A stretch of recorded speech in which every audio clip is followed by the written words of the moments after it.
नमस्कार YouTube family, cook with Sonali मराठीजमध्ये तुम्हा सर्वांचे खूप खूप स्वागत. तर आज आपण बनवणार आहोत कुरकुरीत अशी कोबीची भजी.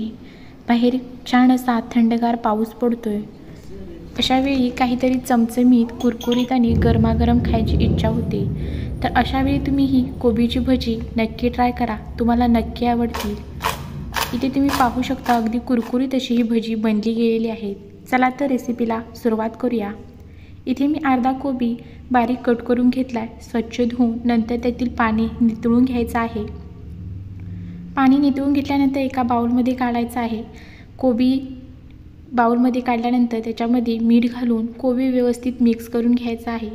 आता याच्यामध्ये घालायचं आहे बारीक कट केलेली हिरवी मिरची, त्याचबरोबर घालायची आहे कोथिंबीर, 1 चमचा ओवा, चिमूटभर हळद, चवीनुसार लाल तिखट.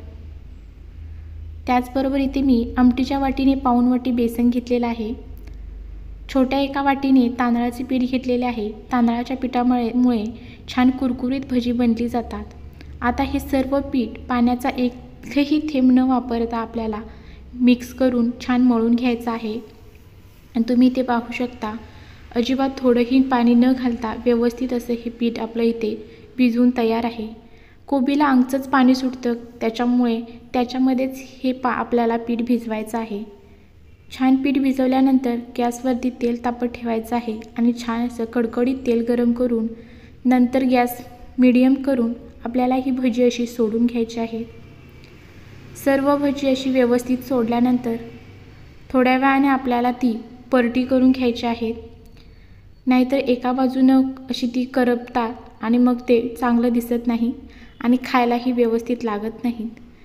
छान असे परतून घेऊन आता दुसऱ्या बाजूनेही अगदी कुरकुरीत होईपर्यंत आपल्याला ही भजी तळायची आहे.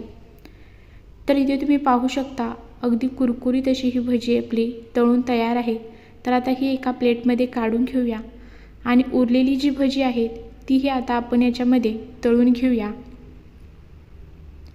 तर उरलेली भजी ही सेम पद्धतीने आपल्याला इथे सोडायची आहे आणि अगदी कुरकुरीत होईपर्यंत आपल्याला ही तळून घ्यायची आहेत. काही वेळेला असं होतं की काही जणांना कोबी खायला आवडत नाही. अशा वेळी जेवणाच्या पंक्तीतही अशी ही भजी तुम्ही करू शकता. रोजच्या जेवणाच्या वेळी काहीतरी वेगळा पदार्थ त्याच्यासाठीही ही भजी आपण बनवू शकतो. त्याच्यामुळे न आवडणारेही अगदी आवडीने ही भजी खातील. त्याचबरोबर आपला कोबीही वाया जाणार नाही. इथे तुम्ही पाहू शकता अगदी कुरकुरीत अशी भजी आपली इथे तयार आहे. त्याचसोबत तळलेल्या मिरच्याही आहेत. भजी म्हटले की मिरचीही लागतेच. आणि तुम्ही इथे पाहू शकता अगदी कुरकुरीत अशी ही भजी आपली तयार आहेत.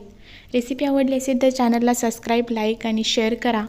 त्याचबरोबर नोटिफिकेशनचं बटन दाबा, म्हणजे माझ्या सर्व रेसिपींचे नोटिफिकेशन तुम्हाला मिळून जाईल. आणि तुम्ही ही रेसिपी खरंच एकदा नक्की ट्राय करा, तुम्हाला नक्की आवडेल. धन्यवाद.